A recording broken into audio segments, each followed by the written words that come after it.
Everyone thinks because you're a zombie, you don't know good coffee. Well, they're wrong. We have very active lifestyles. It's not all wandering the countryside aimlessly or scaring passing motorists. And we all love a good cup of joe. And there's only one brew that gets my seal of approval. Deadly Grounds coffee is my guilty pleasure. Bold, robust, delicious. It's coffee that can wake the dead. With over a dozen different roasts and flavors, Deadly Grounds can satisfy the most finicky of coffee addicts. The aroma is so intoxicating. It brings all of my neighbors out of the woodwork. Deadly Grounds coffee. Coffee to die for and zombie approved. It's good to get a little deadly.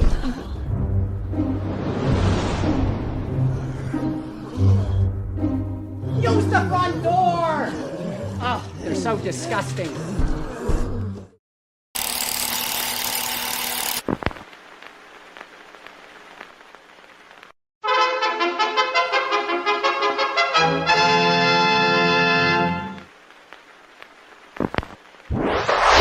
Persons under 18 will not be admitted.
Hey, happy Wednesday, everybody. You are watching Still Toking with. My name is Leo. I'm the monkey behind the keyboard here. We have an awesome show scheduled for you, as always. And with us, Benjamin. How's it going? It's going well. Just well tonight. Just well? No, actually, I'm actually really excited to chat with our guest tonight. We had the pleasure of meeting him a few weeks back at a cannabis event, believe it or not. So, yes, to all our cannabis folks out there, he is open for doing cannabis events. Just saying. I'm just going to leave it there. I'm going to let Jeffrey have fun with this one. Jeffrey. Fun? You want me to have fun? Yeah. Fun. I always have fun.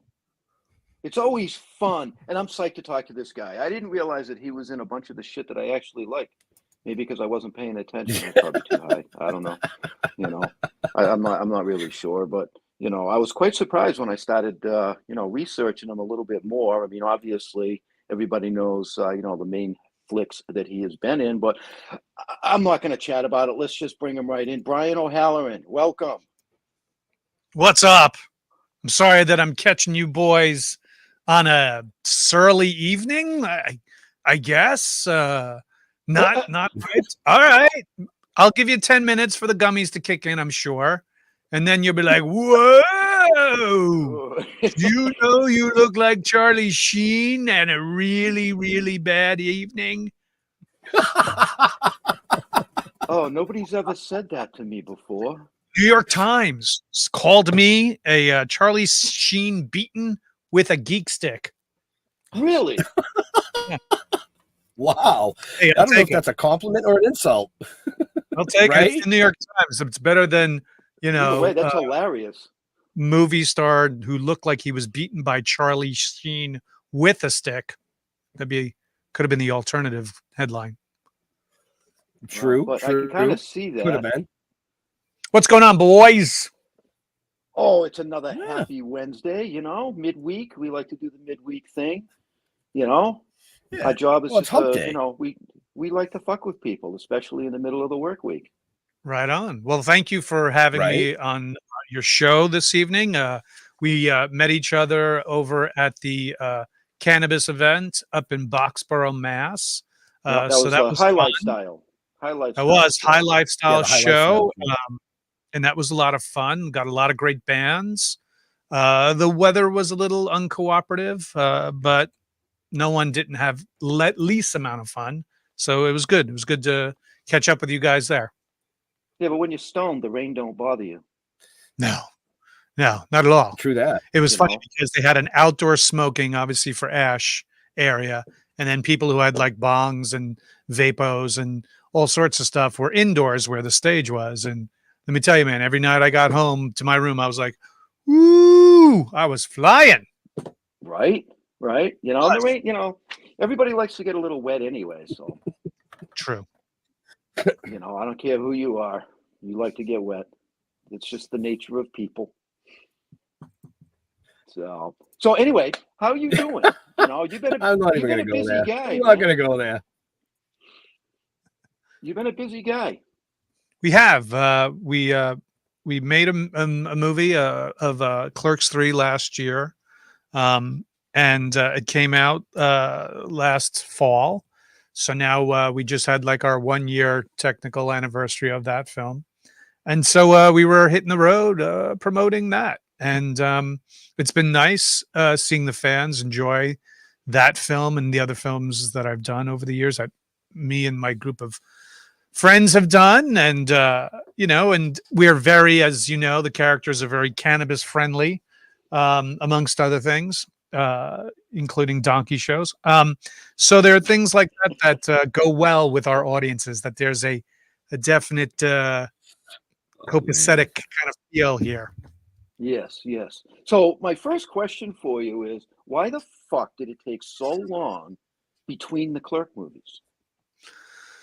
I think besides the fact that Jeff Anderson's difficult, no. I think it's better to slice into those characters every 10 years or so, or every 8 to 12 years, whatever you have it, because I don't think there'd be much change in physically us, but B, where the growth of these characters would be.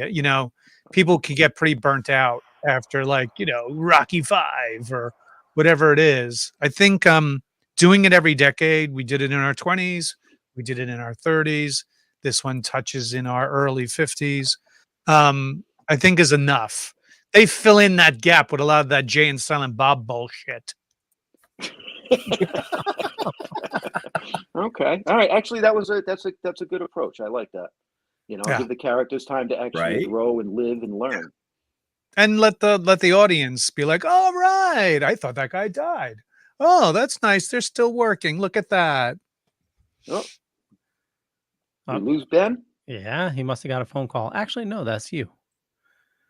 Jeff, Yeah, that would have Jeff been. often pops off when he gets a phone call. Since Yeah, but I learned how to prevent that now. That Oh. hasn't happened in a long time. You know what I mean? I do have to say I absolutely adored Clerks 3. Thank you. You're definitely your scenes. Even a friend of mine, we were talking about it. Just you move a geek to tears. It's definitely a touching story. I definitely get a lot of people coming up to me going, "You motherfucker, you made me cry." And I'm like, "Yes, that means you cared. If you didn't cry, you didn't care." So I'm glad that all the work, it took 30 years to get there. But remember, if the original ending of the first movie, Kevin tried to kill me anyway. The original ending, Dante gets shot. So this has been in the planning of Kevin's mind since the very beginning. He's like, "Fuck that Dante." So Then it looks like you had just as much fun doing Clerks 3 as you did Clerks. We have so much fun every time we get together. So be it Clerks, Mallrats, Chasing Amy, Dogma, Jay and Silent Bob Strike Back, Jay and Silent Bob Reboot.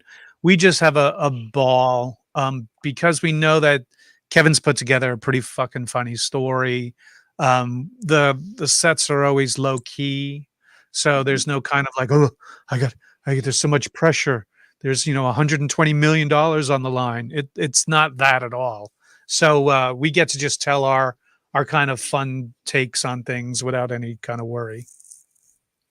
It'd be relaxed, be That's casual, and from what I can see, it's you're just being yourselves in most of it. Yes, and there is cannabis on sets, so a lot of people are just chill. Joanna's And asking. that's how it should work. We found out that you. Go ahead. Joanna was asking, have you tried the Moobies pop-up burgers? I have. There was a couple of pop-ups that happened. There was a tour of pop-ups 2 years ago, right after COVID, was kind of everything was coming back to normal. And it came out of COVID, like getting this food to people via the company Goldbelly and stuff.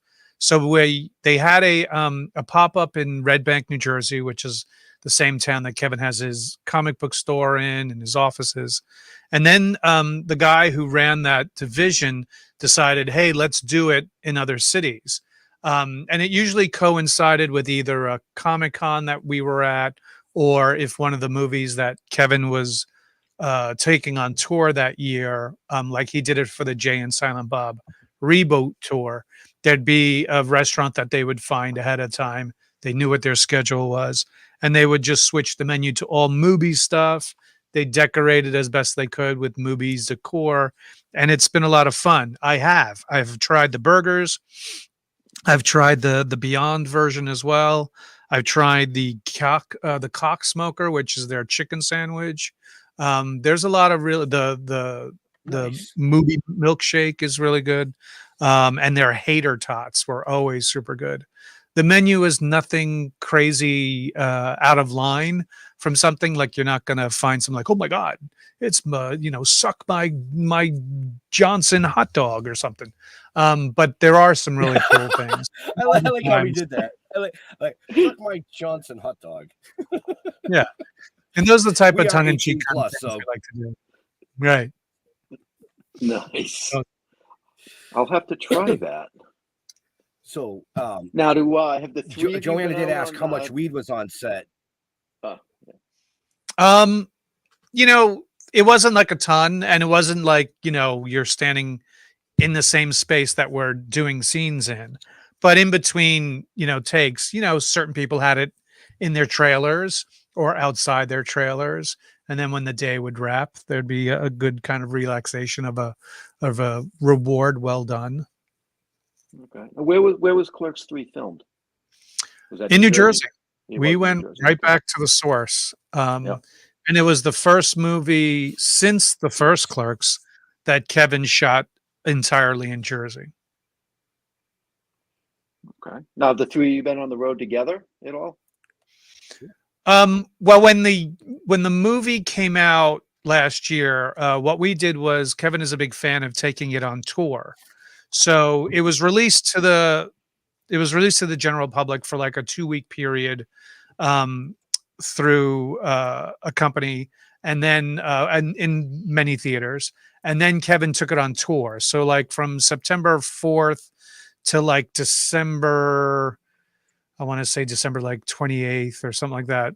Kevin took it to 48 cities with 52 screenings. I went to 12 of those screenings. Jeff was like at 3 of them. Marilyn Gigliotti was at a couple. And it was great you'd introduce the film, you show the film to folks, and there'd be like a 2-hour Q&A afterwards. And it was always a really great time. And we had some really major cities, New York, Chicago, Orlando, Tampa, Providence, Boston, Bangor, Maine. I think they had it in Dallas and LA and San Francisco and Portland, Oregon. and St. Louis and many, many others. And so it was nice to see and hear people's reactions, because we'd introduce the film and then sit and listen behind the screen, the audience's reaction for at least the first 15 minutes. And then we'd either go and, either spark one up or go and have a drink or get a bite to eat and then come back for the Q&A. And it's a great way to get your audience to come on out in a mass number, as opposed to just, well, let's hope they go to the theater to see the movie, because they're getting more than just seeing the movie. They're getting a Q&A. It's like a concert where there's merchandise in the back if they want to buy. There was photo ops for people if they wanted to get those as well. So it's a lot of fun. This is the third movie Kevin has done it this way, and I think this is going to be the way that he's going to forever distribute his movies. You figure, that was such a genius way to bring movies out. A lot of people claiming, oh, movie theaters are dead, movie theaters are dead. But, you find your niche audience, and, with that type of release, just getting your fans, for the special event, I think that's like a no brainer. I mean, obviously you're still going to have like the big budget movies, but, when, people are complaining, hey, my movie didn't do well, maybe you look at something like what Kevin's doing. Right. I mean, Kevin does have a cachet of being a personality in general. So going to see Kevin just talk for 4 hours is a regular ticketed event for him. So the fact that you pair it with his new movie, hey, I'm going to tell you some fucking stories about how this movie got put together. Just wait until you hear what we did, is a kind of a easy sell for our fans. It could work for everybody and it could not work for everybody. I mean, this is what a band has to do anyway when they want to release a new album. A lot of the times they don't get the airplay on regular, over the airwave kind of radio stations. So unless you know the band or follow the band, the only way is to go out and tour your ass off and sell what you can of your t-shirts and sell, downloads of your movies or whatever. So, it's a good way to do that. I had a blast. Like I said, I went to 12 of the cities, and every time it was always a lot of fun. And I can't wait to do it again for what he has next. Nice. So Clerks 4 will be walkers and bongs in the basket? Yeah, we'll see what happens. Jeff Anderson had a great idea that if spoiler alert out there if you haven't seen the movie, that Randall buries Dante in the pet cemetery, so that there's a zombie Dante. It would be great. I said that would be fun. I think that'd be hilarious. It'd be a good crossover. Wow, give him a scalp and he's good to go. Yeah, it's either that or tell Kevin we want a cameo. Right. Yeah, there you go. Well, I mean, he could always, go back in time a bit. Like somebody mentioned in the comments, we need another Mallrats. Like, bringing you back in for a Mallrats, like as the malls are dying. I think that would be, Well, Kevin is wrapping up in editing right now for his latest film called 4:30 Movie about kids. Back in the 80s, we used to run in and pay for one movie, but then hide and sneak into other theaters, like rated R movies when you weren't supposed to, kind of a thing. So that's coming out. He's going to take that on tour next. And then allegedly, from what he's told me, next year we start filming Mallrats 2. Oh, nice. Yeah. Cool. Oh, that's cool. Into the era of malls. Yeah. So, I mean, you're speaking of touring and things like that. You have another event coming up in November where people can come out and see you. Yeah, this will be my last one for the year. Minneapolis, Minnesota. We have Twin City Con, and there's a whole bunch of us. So you can meet myself and Jay and Kevin and Jeff and Marilyn Gigliotti from the original Clerks. But we also have the folks from Mallrats as well. So we have Jason Lee, Ethan Suplee, Jeremy London, and myself, Jason Mewes, and Kevin again. And Danny Trejo is also who is part of Clerks 3. But Danny Trejo will also be there. So you can come out for him for that. Nice. So that's November 3rd through the 5th. Minneapolis Convention Center. You can go to twincitiescon.com for info and tickets. It's going to be a blast. I've done a convention at the Minneapolis Convention Center before. It's a great venue. The restaurants in Minneapolis are really good. And it's still warm. So come on out before it snows. Right. Jason. Yeah. Right. We'll bring you snow boots. Yeah. Yeah. In a warm jacket. Depends on what the weather decides to do. Yes. But it's getting warmer and warmer. It's it's getting warmer. So, I live in Northeast Pennsylvania, so the trees have turned and leaves are falling and things like that. But it took a while. Like I was like, wow, it's getting into mid-November here, and I still haven't really gotten into the colors yet. So it's because of the warm weather we've had and the high rainfall. They were saying like it's going to be later in the season before the leaves start turning. And then they're saying that the Northeast is going to get more precipitation, but warmer weather, so it'll just be rain. Yeah, that's what I was hearing. Great. That's what I was hearing. But I guess the weather, not that I like to talk about the weather, but I do want to bring this up because I was quite surprised at the that hurricane that just hit Acapulco. Yeah, Otis. Okay. Now, I follow that kind of stuff to a certain degree. And even on the, when I was watching the news and they were talking about it, they said that went from a tropical storm to a Cat 5 in 20 hours. Yeah, nearly 2 days. Barely 2 days. I mean, that's insane. And they can't recollect when that's ever happened before. So, I'm a conspiracy theorist, and that's all I'm going to say when it comes to that. It's the Chinese weather satellites. They're stirring it up. I love it. You know what I mean? They got a big mixer. They drop from a plane and they just stir it up. I just look at Jupiter and go, that's us. That's going to be us in 10 years. Nothing but storms. Nice. Right. So I actually watched a movie recently. Before I even met you, actually. So maybe a couple of months ago, called Bloody Slumber Party. Ah. Okay. And I was quite surprised. I mean, it was hard. I didn't really even know it was you, to be honest with you. You know what I mean? Just because of the way that they filmed it and the cinematography and the way that they put it all together. But that looked like a really fun movie to do. And that was in a movie like that. It was hilarious. Yeah, they pitched it to me. Literally, I filmed one day because the main characters are the girls, obviously. But it was the type of thing that I'm like, when I did theater very regularly, I was always cast as the murderer, the creepy boyfriend, the whatever. And it wasn't until I did Clerks. I mean, I did comedies as well, but it wasn't until Clerks that forever put me in this comedy world of things. So getting back to more of like the horror, cutting people to pieces kind of genre, I was like, yeah, let's do it. I could do that again. That's fun. Yeah, because then it was The Retaliators too, which I watched about maybe 5 months ago. Yes, The Retaliators that came out about 2 years ago.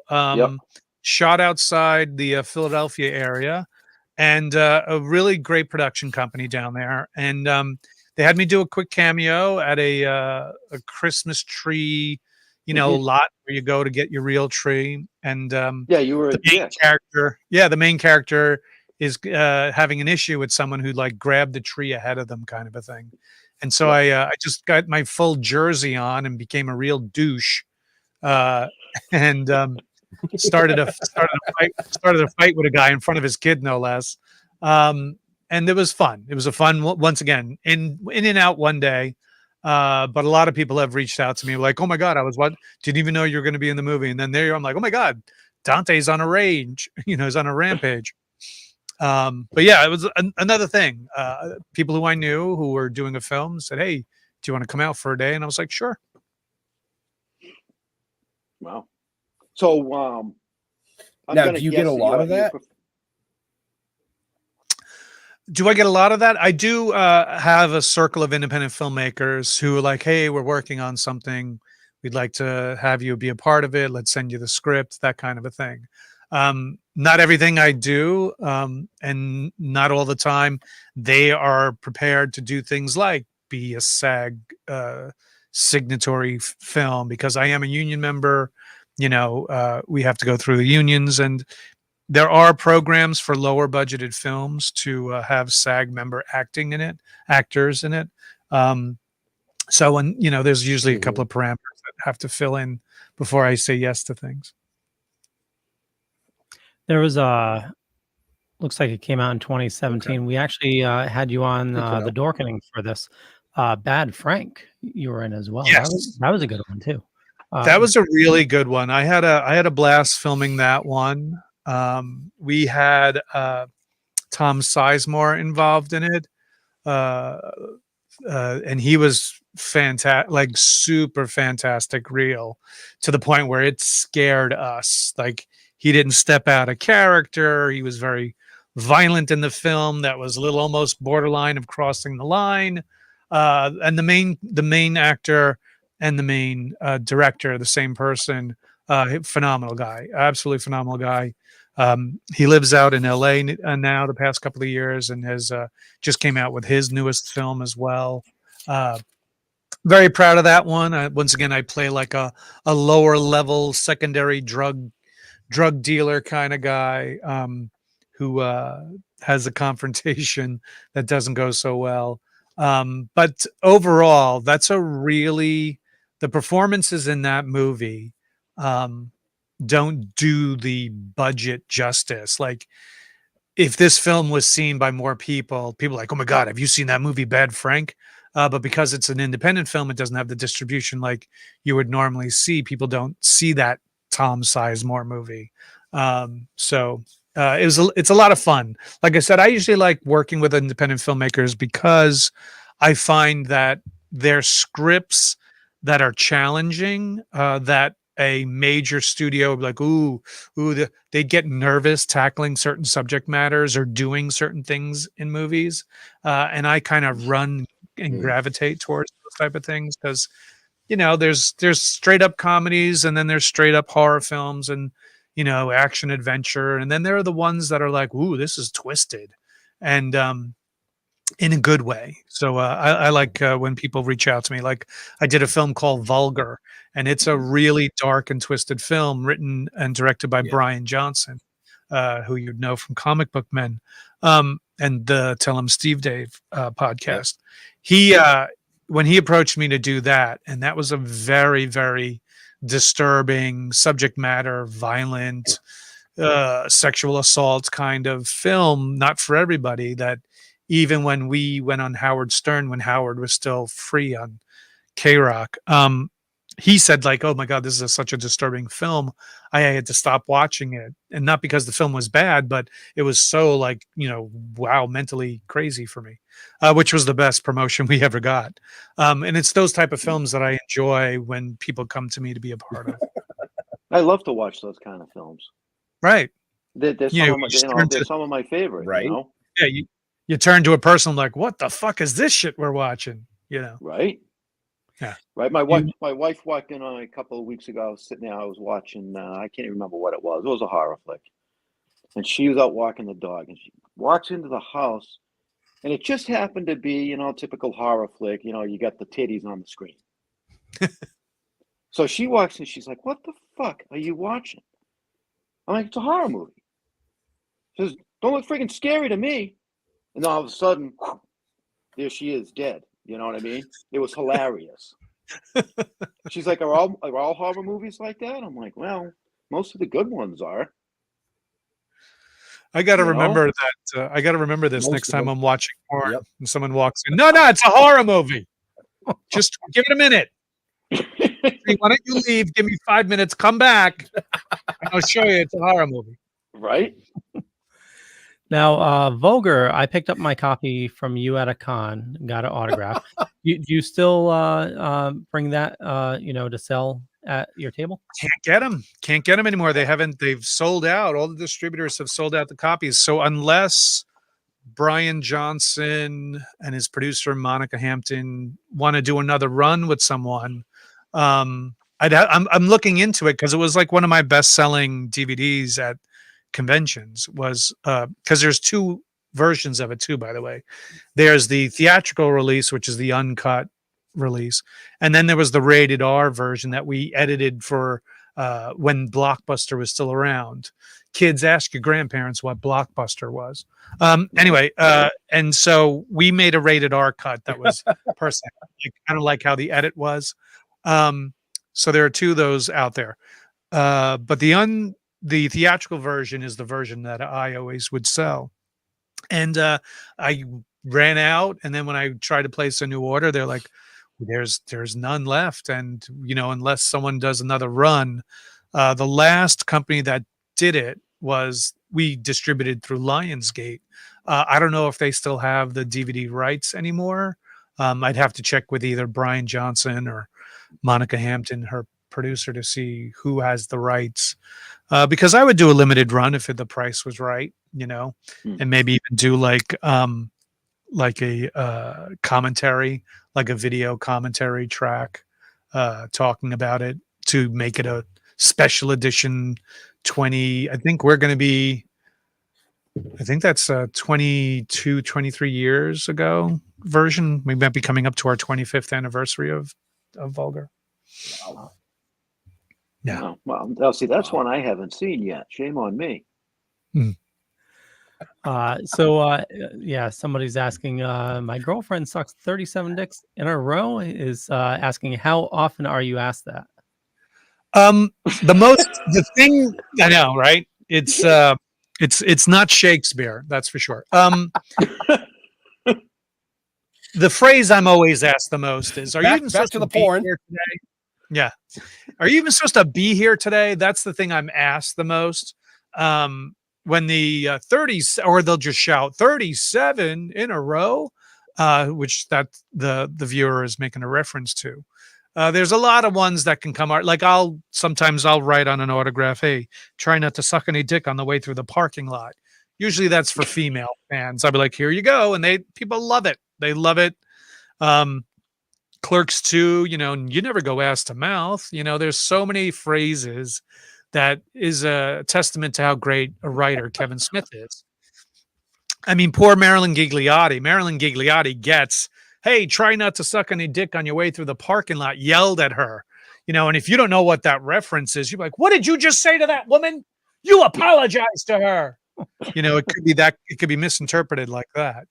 But that's the other thing I love about working with Kevin is I know no matter what, there's going to be some line or moment from the films that we work on that people are going to say to us, or it's going to stick to them and be like, "Oh my God, I loved it. That whole porch monkey scene was hilarious." And anybody who's never seen the movie is like, "What did you just say? Oh my God." It's things like that we enjoy it. We enjoy the fact that it can shake people up.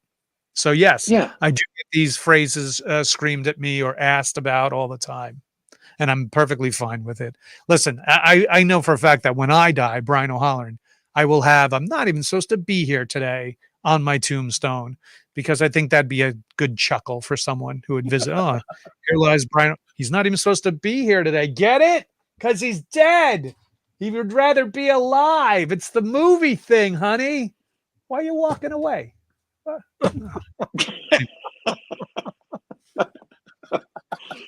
Right underneath you put, "And actually, I'm not here." Oh shit! Right. Exactly. So, you did a music video for a shit. very popular band years ago too, which was I've done a few. So which one are we talking about? Soul Asylum. Soul Asylum, yes.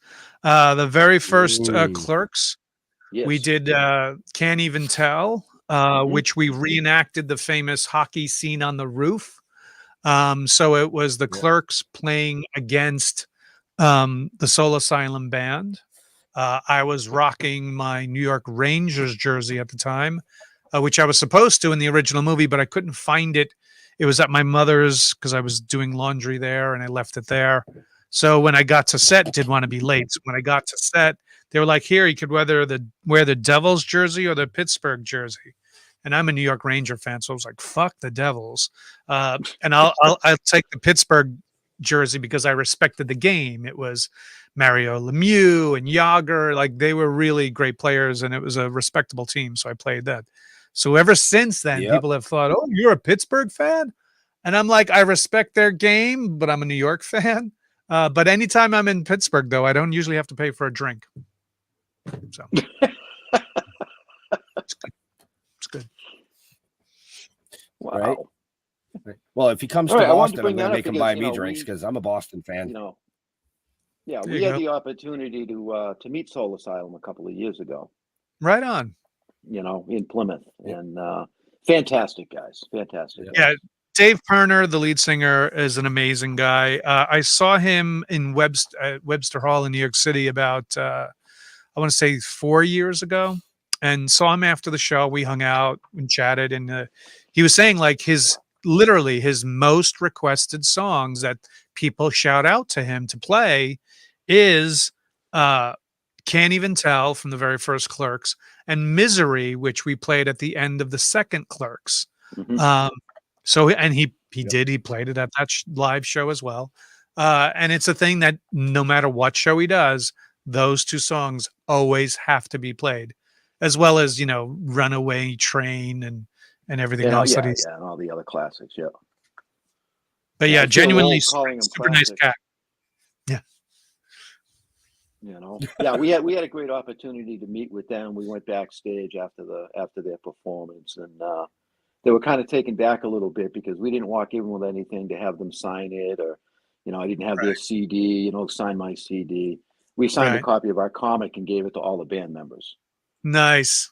And they'll have it on their bus. That's the thing, man. Yeah. You When you're know, doing the tour and you're on a Yeah. bus, I remember I gave a couple of DVDs to bands, and they were like, "Oh my God, this is great. This is better than the last 4 movies that we've been watching."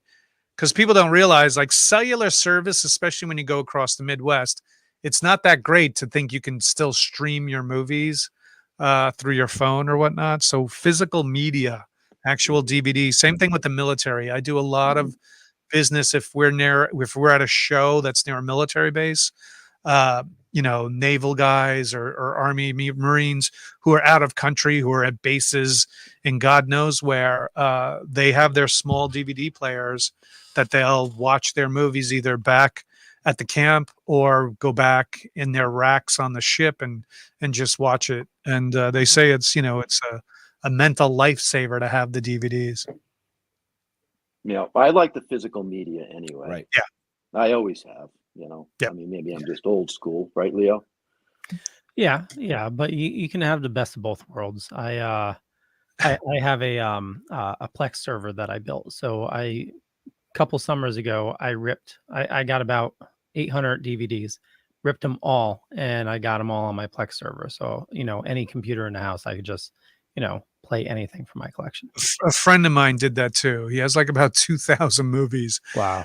on it, and I'm like, wow, that is crazy. The other thing too is I just heard on the news is Best Buy after this year, Yep. Best Buy will no longer sell physical media anymore. They will still sell computer games, but they will not sell movies or CDs or music. Mm.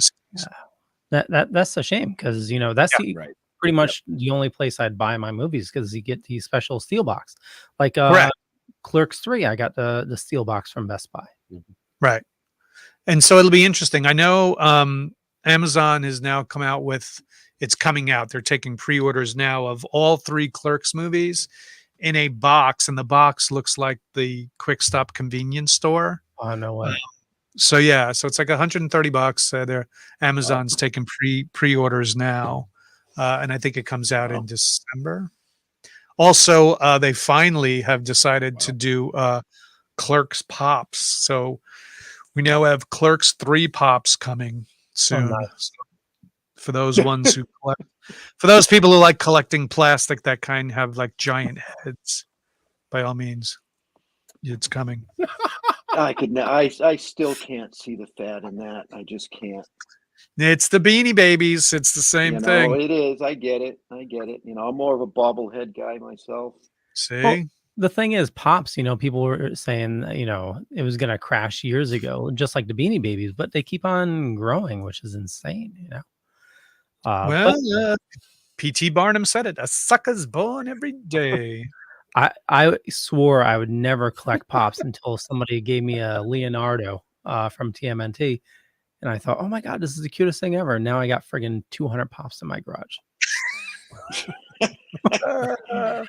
Oh, they hooked you, right? Oh, yeah.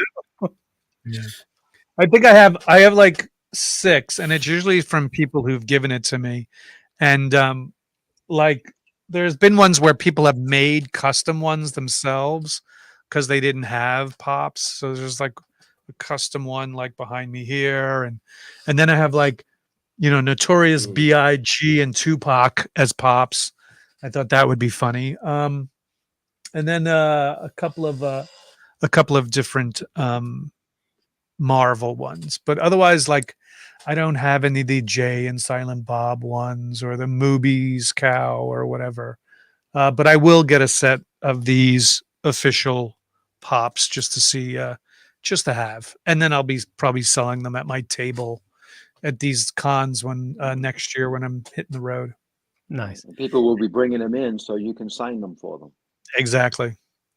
And you have trading cards now too, right?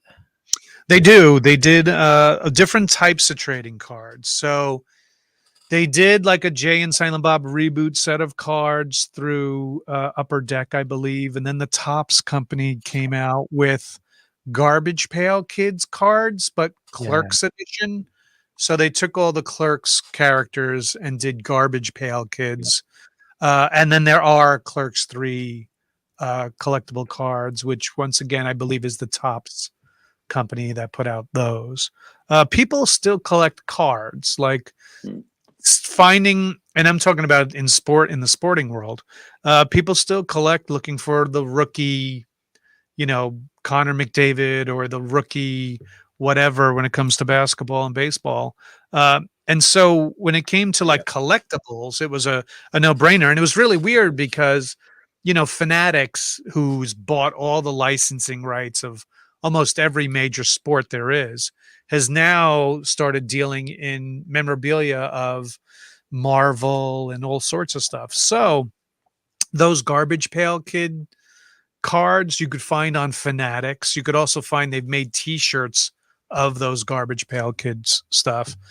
So it's weird how these companies are dipping into the nerd memorabilia angle of things. And that's what it is. It's, just like these cannabis shows, yes, they'll bring in music. Yes, they bring in vendors, but they're starting to bring in media guests who are cannabis friendly, who know, who've portrayed either characters or in movies that were about people who use cannabis, or there's characters that use cannabis. And it's that type of thing where you try to bring in more for a general person audience to come in and go, oh shit, look who's here. It's, Cheech Marin. Holy crap. Mm-hmm.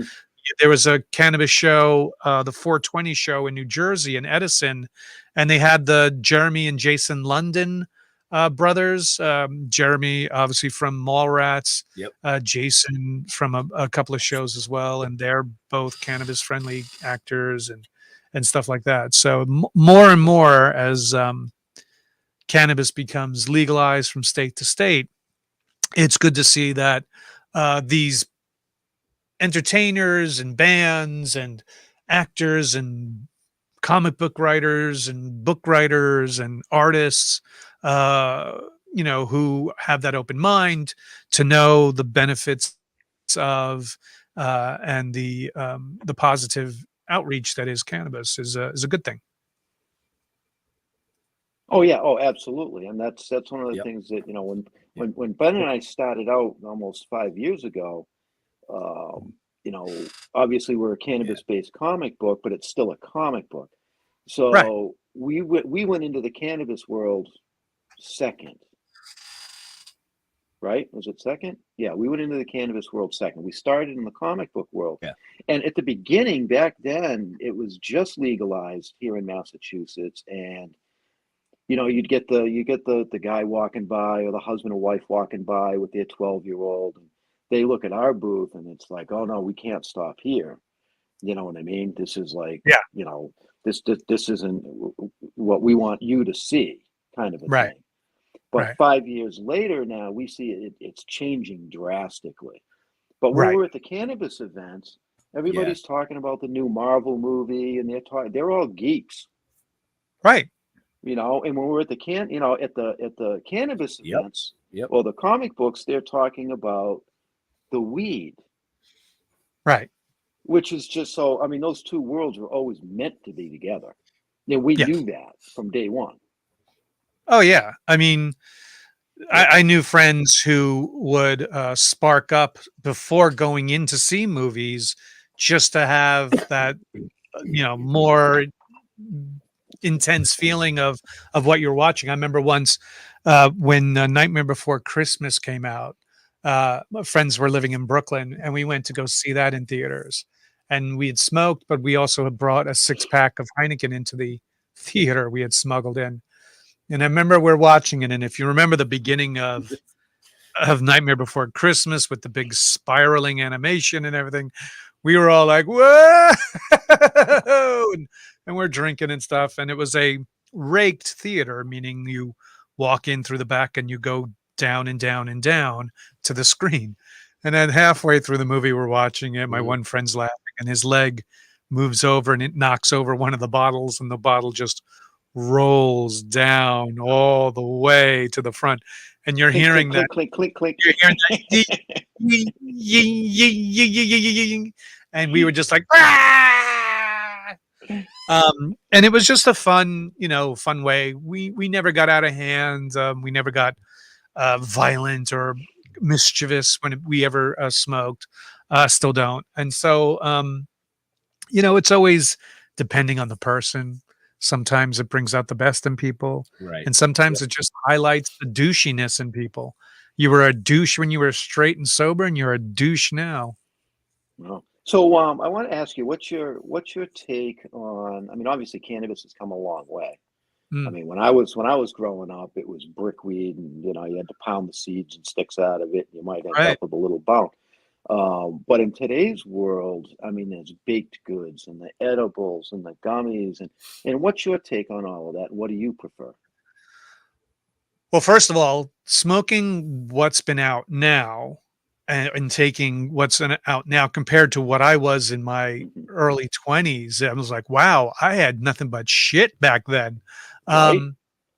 Because now it's like really intense. And, if you go to a great dispensary who has really good bud tenders, who know what they're talking about, who has a different level of varieties of what you're looking for, um, that type of industry is Right. really blown my mind. Like when you go to Canada, especially because it's been legal up there a lot longer, and like I've been to dispensaries in Vancouver, Calgary, Montreal, Toronto. It's like walking into like the most high end kind of cosmetics counter. It was like, how can we help you? What are you looking for? What kind of level of high you're trying to get? Or if you're going there for something medical, like, oh, I have lower back pain, or I have anxiety, or I have, seasonal depression, whatever. It's amazing to see how much science has been put into it. And even in the growing aspect of things now, Oh yeah.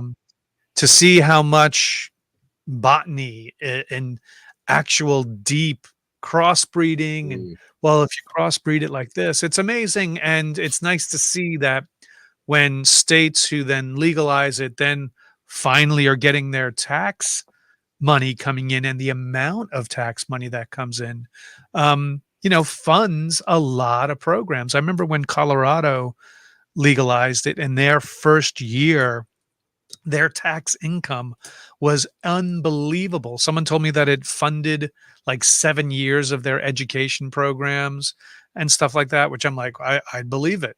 Hmm. So it's something that eventually the laws will be universal. I'm sure it's tough. You have a certain coalition that's against it, obviously, and they try very hard, and it's a gateway drug and all this other stuff. So there's a lot of work that still has to be done, but I know a lot in the Northeast have already made it legal, and the West Coast as well. It's just a matter of meeting it in the middle so that you can travel without any hassle. I know. So what's your preference? Do you right. like to smoke, or are you the edible guy? I've been doing more edibles just because the smoking, it just, when you're staying in hotel rooms, they're like, a lot of hotels are poo-pooing on the smoking part. But if friends are smoking outdoors or in a venue that's not my hotel, I'll partake when I know I'm got time to come back down from it. I always try to trust who I'm taking it from too, because the more you smoke, the longer your tolerance is, the higher your tolerance can become. So you could be handed something from someone who's been smoking for 20 years, and it's just like to someone who does it occasionally. Right. And the edibles can be very unpredictable. Correct. So I have a company that I know that when I see them at events, they know what I like, and they'll hand me some stuff from time to time. And I think that's going to be more the future, just because of transportation. If you're away, if you're home smoking, all good, spark it up. But I think for people who travel, especially, the gummies will be more and more the way. Okay. Yeah, because I brought that up because Mark just popped in. I think you met Mark at the High Lifestyle show in Boxborough from Hole in the Wall. Right. Yeah. So he just popped in to say hi. So hi, Mark. There he is. Still Toking gummies of fire. Yep. Yeah, we do have our own brand. Nice. So good people. There's a lot of good people doing a lot of good things out there. Yeah. So let's see. So I wanted to ask you, I did have a question in my head that I wanted to ask you. One of them is, what do you do for fun? Oh boy. There's a bunch of things. I have a group of friends that we'll do role playing, kind of like D&D, but not D&D specific. It's a fancy role playing game, but it's not D&D. And we do it like this over Zoom, because a couple of people live in Boston, another one lives in like Southern Jersey, another one lives out in LA. So we'll get together once a week via Zoom. Sometimes we'll get together like I was just up in the Boston area this past weekend. So we got together there. And then once a year, we'll do a trip to some location. 2 years ago, it was Los Angeles. This past year was in Vegas. And every person gets to pick the next place. So I don't know who has the next location. We may be going to Toronto. Who knows? I also do enjoy going to the movies. And I also enjoy playing poker with another group of friends. We don't play as often as we used to. We used to play literally almost every week for like a couple of years, and we'd go to Atlantic. I went through that. Yep. Yeah. Otherwise, I like sports. I mean, hockey is my number one sport. I would say it goes hockey, football, baseball, basketball, then auto racing. So right now the season is young for hockey. So I'm a big fan of that. And no mud wrestling or anything like that? No, I don't do any mud wrestling, but if I go to a bar where there's certain females partaking in the wrestling in the mud, I may stick around and place a bet. Okay. Fair enough. Just saying. Wow. Okay. Do you you got a couple of things behind you. I know we talked about the pops and stuff, but do you collect anything besides movies? Do I collect anything? As I get older, I realize collecting is not anything. I try to collect art, like fantasy type art. So like I live not far from the Frazetta Museum. Oh, nice. So Frank Frazetta is like a 45-minute drive from me. I've known Larry Elmore personally. He's a great artist. So I, growing up and being in the D&D world, I love every once in a while, I'll just get a piece and be like, yo, as a matter of fact, a good friend of mine collects actual originals, and he reached out to me for a Frank Frazetta piece that was going up for sale on auction. He's like, "Are you interested?" And I looked at it, and I was kind of hedging at it, and then I balked. I was like, "No, it really doesn't. That piece doesn't speak to me." But that kind of stuff. So otherwise, Nice. I don't really collect anything. Every couple of years, I get another hockey jersey with another player who eventually will disappoint me. I don't know. Okay. So I have a collection of hockey jerseys. So I have, or they get traded. So I have like for instance, I have a Zuccarello when he played for New York. I have a Zuccarello jersey. I had a Pennington Jets jersey back in the day. So my guarantee one is my Namath. At least I have a Namath. That one at least has won a championship. But I have I'm a big goalie fan. So a lot of my hockey jerseys are the goalies. So I have a bunch of Lundqvist jersey. I have a Ed Jockerman jersey. I have a Shesterkin jersey now. And because that's the position I played when I was a kid. So I guess that would be my collection. Okay. Probably jerseys and fantasy art. Yeah. It's like I have every Boris calendar starting from 1987. Nice. Like Boris. Yeah. Boris Vallejo. I have one of the. Yep. I have Yeah, one of the. and then he was doing it with Julie Bell. Yep. Correct. Yeah. I have one of the giant books of his art. I also have those. Yeah. the Art and Arcana. I got this big one, this big Art and Arcana book, Nice. which has a whole bunch of stuff. It's Wow. all the art from D&D, the old school D&D games and stuff. Oh, nice. I have the Larry Elmore, the two Nice. giant Larry Elmore books as well. Yeah, it's the type of thing that I love. As a matter of fact, they had a sale on Amazon for the sketchbook of Tolkien. They put it into an actual book and stories behind his original sketches. So I just got that delivered along, as well as the Alan Lang books, who did the art direction for the Lord of the Rings and the Hobbit movies. So those just came today. So I have those books. So that's what I like to sit back and look into and be a part of. A lot of fun. Are you a reader? Do you read? I am. I don't read as much as I should. I do have a good collection of books. Fantasy? And it takes a lot for me to mostly? Fantasy or? Yeah. Fantasy, some biographies of historical figures, things like that. Every once in a while, someone will hand me, mostly, to be honest with you, graphic novels, which, is a great way to get young people to read, I think, is more and more is comics and graphic novels. Just because kids are constantly in their phones anyway, looking at things visually, as opposed to reading. So I always jokingly call comics are like Instagram, but without the video. Okay. Have you ever read the Terry Brooks books? What series is that? The Shannara series. The Shannara, yes. Shannara. Yes. Yeah. Yeah. Okay. Because if you're a Yeah, it's a great fantasy series. person and you haven't read those books, you're doing yourself an injustice. Right on.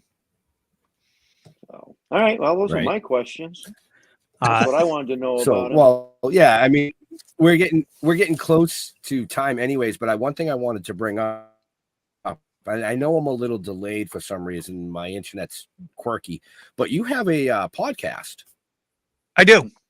Yes. I have a podcast called the O'Halloran. I'm starting up season 2.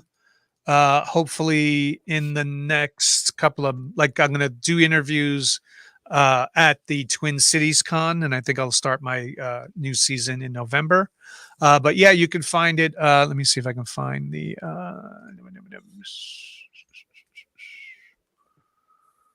I do have. Hang on.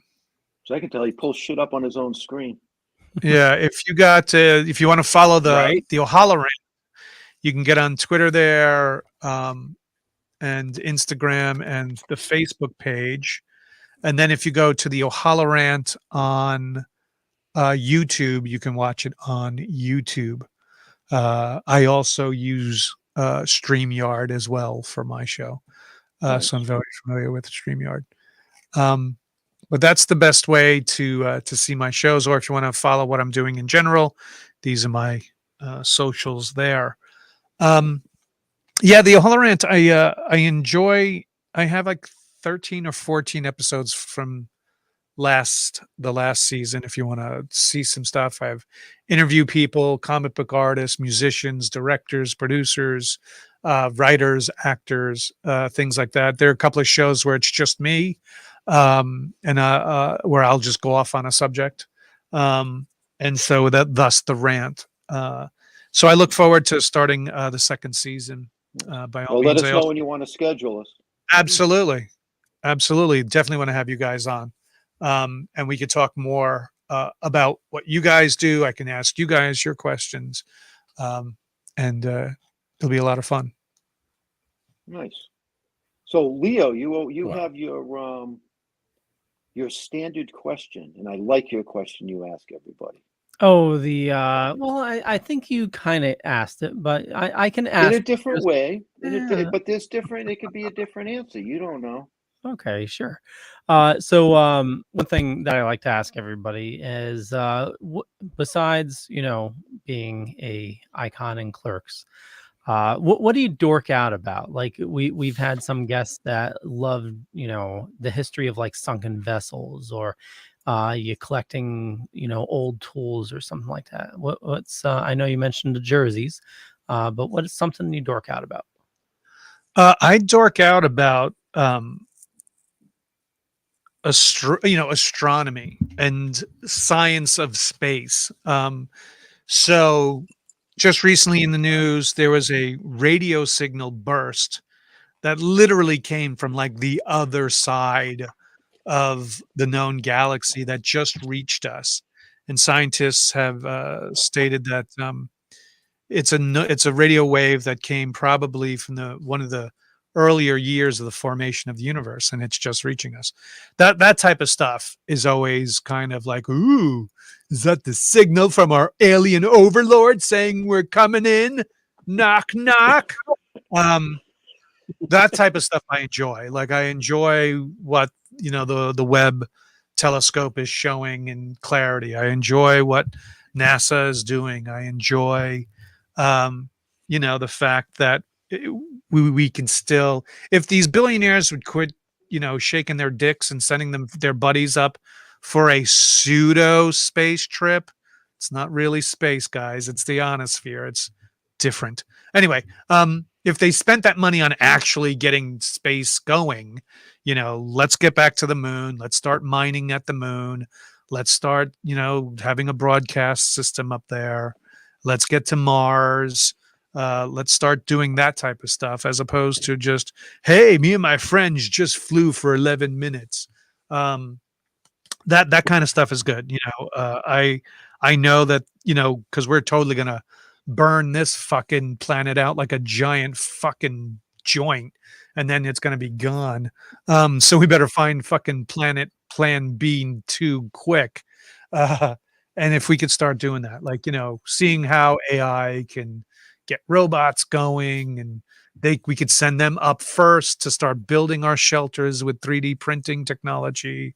That type of shit gets me like, yeah, we have a future in this world. Our species are not going to be, left in the dust. Do you want a telescope? Do I? No, it's so funny. Every 2 or 3 months, I peruse the prices for telescopes because if I want to do it, I want to do it big. I want to get like a $5,000 one that you just push a button. I'm like, I'd like to see such and such, and then you could hook it up to a monitor and it brings it right to your monitor, that type of thing. But I do museums. Like I'll go to planetariums. I'll go to science museums. when I was in Boston, we did the Harvard Museum, and we also went to Salem, and we did some museums in Salem. So I do want to get myself a really good one. Yeah, get because yourself one. Yeah, because I live in I live in the northern end of the Pocono Mountains, and I'm like at 1,700 elevation. So literally last night, it was such a beautiful, clear night, and I have very little light pollution around where I live. That I definitely want to get one. Well, So yeah. especially if I we have recommend any, it. Yeah, it's really, you know, it's really something. It is. you get It's to really see the something. Starlink satellites flying above and shit. You know, I've actually seen the Andromeda Galaxy through our telescope up in Maine. Nice. It took about 3 fucking hours to find it. Yeah. Maine was the clearest sky in all my years. Maine had the clearest sky I've ever seen. I was in Yeah, a because I'm up friend's. about an hour from Yep. Bangor, so Yeah, so I have a friend who had a lake house in Bangor, not Bangor, Gray, Maine. yep. And I was just like, wow. It's also where I had one of my best mushroom experiences. Same trip. Mm-hmm. It's true. Absolutely. Hence the astronomy. It was. Oh, Hey, man. we went all, it was pitch black. We went out onto the dock, and the dock stuck out about a good 25, 30 feet, maybe even 40 feet. We all just laid on the dock. We had some mushrooms, we're chilling out. And then just the sky where you see the dust of the actual Milky Way and everything else. It was just like, this is amazing. And then we tried to find our way back to the cabin, which was really dark. And this is before cell phones. So there was no one like who would just pop out their cell phone to turn a headlight on. So that was a trip getting back to the back to the cabin. But still, one of the best times, one of my best memories of being on mushrooms and looking at stars. Very cool. Nice. I can totally appreciate Excellent. that. Wow. Hey, speaking of stars and tripping, if you guys want, February, the end of February, there's a whole bunch of us going on a cruise from Miami to the Bahamas. It's February 23rd through the 26th. You can go to cruiseaskew.com. Tons of things. I'm going to have an actual pub crawl with me. We're also going to do a live version of my O'Halloran show. We're going to read the original Clerks 3 script, which was a lot darker back in the day. And we're also going to do a Mallrats screening, a Mallrats script reading, tons of comics, amazing bands. Get your tickets now. Go see. Hey, perfect time to go to the Bahamas, February. So catch it. That sounds like a lot of fucking fun right there. A lot of fun. Tons of people. And we just talked about them just earlier in the show. Soul Asylum is one of the bands that will be on board playing. No shit. Yes. Wow. So tons of All podcasts, tons of really fun shit. There's be a wine tasting. There'll be tons of stuff. So come on out, get your tickets if you can. Cruiseaskew.com for more of that. A lot of fun. And you get to leave from Miami. Go fly early, stay in Miami for a day or two, then get on board the ship and sail. Did you write that down, Ben? Cruise. Write it down. Yeah, I would love to fucking do that. What cruise line? Fucking right.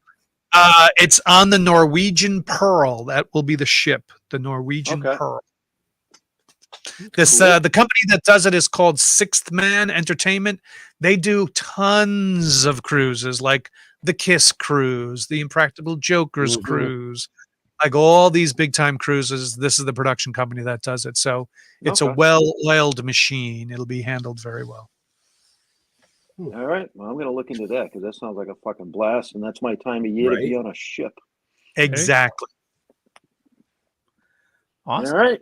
Well, I know we are at time, so we'll wrap things up. And Brian, if you can hang on until after the music ends, sure. Just make sure everything closes out. I want to thank everybody for watching this fine evening. You know me, just Google me. You'll find a bunch of stuff. Could be true, could be not. I'm not going to say which is which, but I run the Dorkening Podcast Network. There's a ton of awesome people doing a ton of awesome stuff. Head on over to thedorkening.com for more information. And Brian, where do you like people interacting with you on the socials? Any of the ones you see above here, I have to change that logo. It's not Twitter anymore, but X Brian C. O'Halloran, Instagram Brian C. O'Halloran, or Facebook at the Brian C. O'Halloran is the socials that you can reach out to me if you want to reach out for my podcast, The O'Halloran. It's pretty much the same thing. The O'Halloran on Twitter, The O'Halloran on Instagram, The O'Halloran on Facebook, and Brian C. O'Halloran on Twitch when it does air as well. Very cool. Very cool. Jeffrey.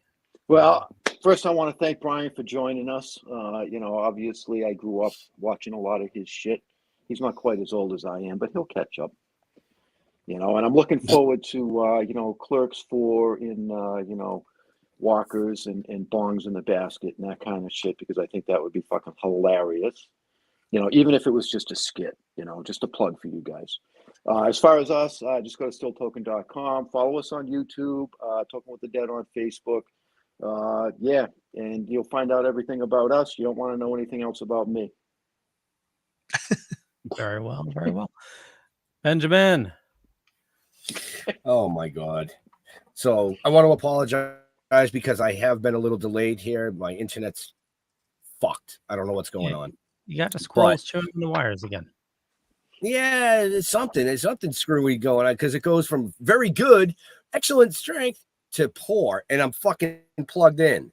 I think I'm gonna have to call my internet provider. Any of the family members streaming anything on Netflix or something, taking up your bandwidth? No, I'm plugged direct. So but I think my router might be shit in the bed, or the computer, one of the two. Either way, I'm gonna fucking fix it. So, but I want to thank Brian, of course, and to all our veterans and first responders, we want to thank you for doing what you do so people like us can do what we do. Stay safe. We'll see you next week.